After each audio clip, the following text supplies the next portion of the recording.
अर्थमन्त्री विष्णुप्रसाद पौडेलले सबै नागरिकलाई कोभिड-19 विरुद्ध चाँडै निःशुल्क खोप उपलब्ध गराउने बताउनु भएको छ। आगामी आर्थिक वर्षको बजेट सार्वजनिक गर्दै अर्थमन्त्री पौडेलले खोपका लागि रु 26 अर्ब 75 करोड रकम विनियोजन गरेको जानकारी दिनुभयो। जनताको जीवन रक्षा गर्नु सरकारको मुख्य लक्ष्य भएको अर्थमन्त्री पौडेलले बजेट प्राथमिकतामा उल्लेख गर्नुभएको छ। उहाँले आगामी आर्थिक वर्षमा स्वास्थ्य क्षेत्रका लागि 1 खर्ब 22 अर्ब 77 करोड रुपैयाँ बजेट विनियोजन गरेको जानकारी दिनुभयो। यस्तै स्वास्थ्य बिमालाई आगामी आर्थिक वर्षसम्म सबै स्थानीय तहमा पुर्याउँदै 50% नागरिकमा बिमाको पहुँच पुर्याउने लक्ष्य लिएको बताउनुभयो। स्वास्थ्य बिमाका लागि सरकारले 7 अर्ब 50 करोड बजेट विनियोजन गरेको मन्त्री पौडेलले बताउनुभयो। अक्सिजनको उद्योग स्थापना गर्न आवश्यक पर्ने उपकरण आयात गर्दा लाग्ने भन्सार र मूल्य अभिवृद्धि कर पूर्ण रूपमा छुट दिएको उहाँले जानकारी दिनुभयो।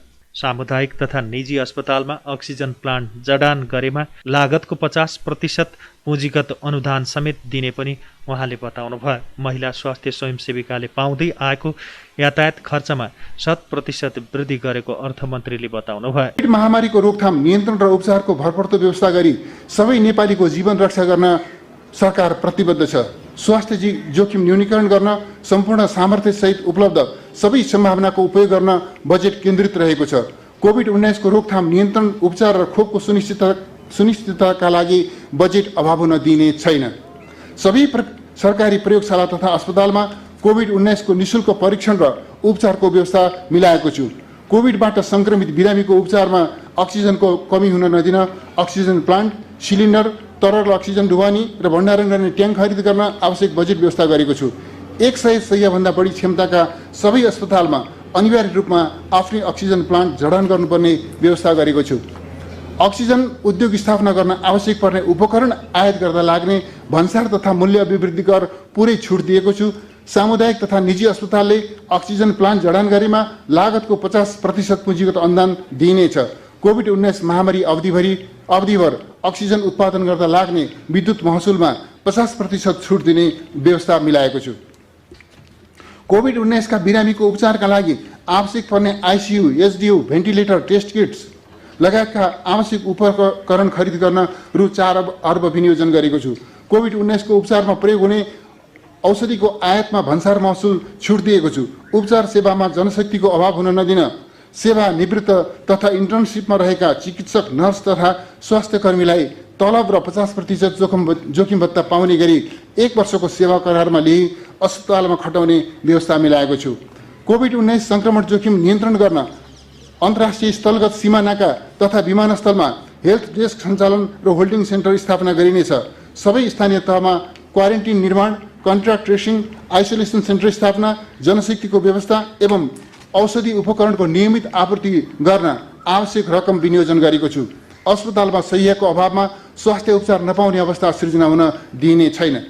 कोभिड-19बाट संक्रमित भई घरमा रहेका बिरामीको स्वास्थ्य अवस्थाको निरन्तर निगरानी, परामर्श तथा उपचारको लागि घुम्ती सेवा, कल सेन्टर सञ्चालन, मनोसामाजिक परामर्श, आपतकालीन उपचार र अक्सिजन सपोर्ट लगायतका सेवा निःशुल्क उपलब्ध गराउने व्यवस्था मिलाएको छु। वर्तमान जनउत्तरदायी सरकार सबै नेपाली दिदीबहिनी तथा दाजुभाइहरूलाई कोभिड-19 विरुद्ध निःशुल्क खोप उपलब्ध गराउन प्रतिबद्ध छ। यस सन्दर्भमा विश्वका थोरै मुलुकहरूसँगै नेपालले पनि खोप अभियान सुरु गरेको र दक्षिण एसियामा खोपको दोस्रो प्रयोगकर्ता मुलुक भएको तथ्य स्मरण गर्न चाहन्छु। खोप लगाउन बाँकी सबै उमेर समूहका नेपालीलाई शीघ्रातिशीघ्र खोप सुनिश्चित गर्न सम्पूर्ण स्रोत र सामर्थ्यको उच्चतम प्रयोग गर्दै उत्पादक देश तथा कम्पनीबाट खोप प्राप्त गरी खोप अभियानलाई पूर्णता दिइनेछ। खोप व्यवस्थापनका लागि रु 26 अर्ब 75 करोड छुट्याएको छु। कोभिड-19बाट संक्रमित बिरामीको लागि सबै प्रकारका अस्पताल तथा स्वास्थ्य संस्थाबाट उपचार सेवा उपलब्ध गराउन सेन्ट्रल कमान्डको अवधारणा कार्यान्वयनमा ल्याइनेछ। विशेषज्ञ चिकित्सक, अक्सिजन तथा भेन्टिलेटर, आइसियु, एसडियु र शय्याको उपलब्धताको विवरण नियमित रूपमा सार्वजनिक जानकारी गर्ने व्यवस्था मिलाएको छु। कोभिड-19 को उपचारमा संलग्न हुने स्वास्थ्य कर्मी, प्रयोगशालामा काम गर्ने कर्मचारी, सफाई कर्मी र कोभिड रोकथाममा प्रत्यक्ष रूपमा खटिने सुरक्षाकर्मीलाई प्रोत्साहन स्वरूप प्रदान गरिने जोखिम भत्ता लगायतका अन्य सुविधा संक्रमण जोखिम कायम रहेको अवधिसम्मको लागि निरन्तरता दिएको छु। कोभिड-19 को रोकथाम, नियन्त्रण र उपचारका लागि रु 37 अर्ब 53 करोड विनियोजन गरेको छु। आधारभूत स्वास्थ्य सेवा निशुल्क पाउने नागरिकको मौलिक हक सुनिश्चित गरिनेछ। सरकारद्वारा निशुल्क वितरण हुँदै आएका 70 प्रकारका औषधि सबै स्वास्थ्य संस्थामा निरन्तर उपलब्ध हुने व्यवस्था मिलाइनेछ। औषधिको मूल्य र गुणस्तरको नियमित अनुगमन गरिनेछ। औषधि खरिदको लागि रु 5 अर्ब 60 करोड विनियोजन गरेको छु।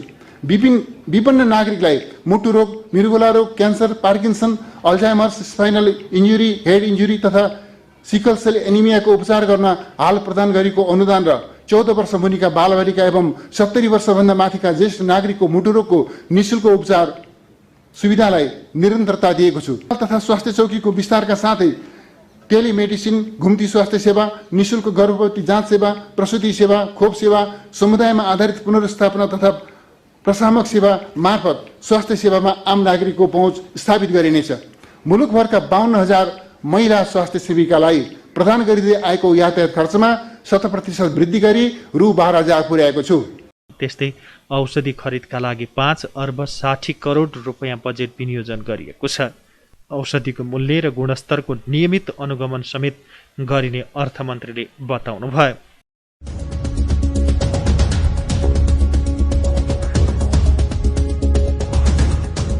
सरकारले वृद्ध भत्ता लगायत सबै प्रकारका सामाजिक सुरक्षा भत्तामा 33% वृद्धि गरेको छ।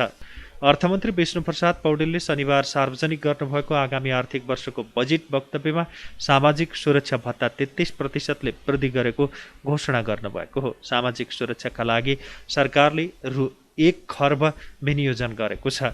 वाम गठबन्धनले गत चुनावी घोषणा पत्रमा मासिक रु 5,000 सम्म भत्ता दिने उद्घोष गरेको थियो। त्यस्तै युवाहरूले शैक्षिक प्रमाणपत्र धितो राखेर अधिकतम 5% ब्याज दरमा 25 लाखसम्म ऋण निकाल्न पाउने व्यवस्था बजेटले गरेको छ। त्यस्तै सरकारले आर्थिक वर्ष 2078-79मा प्रधानमन्त्री रोजगार कार्यक्रमका लागि 13 अर्ब बजेट छुट्याएको अर्थमन्त्री विष्णु पौडेलले बताउनुभयो। विश्व महामारीका रूपमा फैलिएको कोभिड-19ले श्रम बजारमा परेको प्रभावलाई मध्यनजर गर्दै बजेट निर्धारण गरिएको अर्थमन्त्री पौडेलले बताउनुभयो। श्रम, रोजगार र रोजगारी सृजना सबै नागरिकलाई मर्यादित रोजगारी सुनिश्चित गर्न सरकारी, निजी, सहकारी र गैर सरकारी क्षेत्रको समन्वय र सहकार्यमा काम र रोजगारीका अवसर सृजना गरिनेछ। प्रधानमन्त्री रोजगार कार्यक्रमको पुनर्संरचना गरी बेरोजगार व्यक्तिलाई न्यूनतम 100 दिनको रोजगारी सुनिश्चित गरिनेछ। स्थानीय स्तरमा सञ्चालन हुने सडक, सिँचाइ, भवन, पुल, नदी नियन्त्रण, वृक्षारोपण लगायत सङ्घ, प्रदेश र स्थानीय तहका आयोजना तथा कार्यक्रममा रोजगार सेवा केन्द्रमा सूचीकृत बेरोजगार व्यक्तिलाई काममा लगाउनु पर्ने गरी खरिद सम्झौता गर्नुपर्ने व्यवस्था मिलाइनेछ। प्रधानमन्त्री रोजगार कार्यक्रमबाट आगामी वर्ष 2 लाख रोजगारी सृजना गर्न रु 12 अर्ब विनियोजन गरेको छु। स्नातकमा सोभन्दा माथि शैक्षिक योग्यता हासिल गरेका युवालाई आफूले प्राप्त गरेको शैक्षिक प्रमाणपत्र धितो राखी अधिकतम 5% ब्याज दरमा रु 25 लाखसम्म सहुलियतपूर्ण कर्जा उपलब्ध गराइनेछ। सबै प्रकारका सामाजिक सुरक्षा भत्तामा 33% वृद्धि गरी ज्येष्ठ नागरिकको मासिक भत्ता रु 4,000 पुर्याएको छु। सामाजिक सुरक्षा भत्ताको लागि रु 1 खर्ब विनियोजन गरेको छु।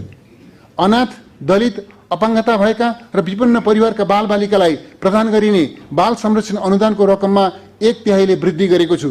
अशक्त, असहाय एवं परित्यक्त व्यक्तिको संरक्षणको दायित्व नेपाल सरकारले वहन गर्नेछ। सबै प्रकारका बालश्रमको अन्त्य गरिनेछ। आवश्यक सेवा, सुविधा, उपचार र बासको प्रबन्ध गरी सडक मानवमुक्त नेपाल निर्माण गरिनेछ। बालबालिकाको खोज तलास, संरक्षण र पुनर्स्थापना गरी सडक बालबालिका मुक्त नेपालको अवधारणा कार्यान्वयन गरिनेछ। यस कार्यमा क्रियाशील सङ्घ संस्थाहरूलाई प्रोत्साहन गर्न अनुदान उपलब्ध गराइनेछ। तत्कालीन एमाले सरकारका अर्थमन्त्री भरत मोहन अधिकारीले आर्थिक वर्ष 2051-52 को बजेटमा पहिलो पटक वृद्ध भत्ताको नीति सुरु गरेका थिए। त्यति बेला वृद्ध भत्ता पाउने उमेर 75 वर्ष तोकिएको थियो र मासिक भत्ता जम्मा 100 रुपियाँ मात्रै व्यवस्था गरिएको थियो। 2074 को आम चुनाव अगाडि वाम गठबन्धनले 5,000 पुर्याउने उल्लेख गरेको थियो भने नेपाली कङ्ग्रेस नेतृत्वको सरकारले वृद्ध भत्ता पाउने उमेर 70बाट घटाएर 65मा झार्ने प्रस्ताव गरेको थियो। तर उमेर घटाउने निर्णय कार्यान्वयन आएन। प्रधानमन्त्री केपी शर्मा ओली नेतृत्वको सरकारले सुरुका 2 वर्ष वृद्ध भत्ता बढाएन, तर प्रधानमन्त्री ओलीले सार्वजनिक रूपमा वृद्ध भत्ता बढ्ने घोषणा गरेपछि तत्कालीन अर्थमन्त्री युवराज खतिवडाले आर्थिक वर्ष 2076-77 को बजेटमा वृद्ध भत्ता 1000 बढाएर 3000 पुर्याएका थिए।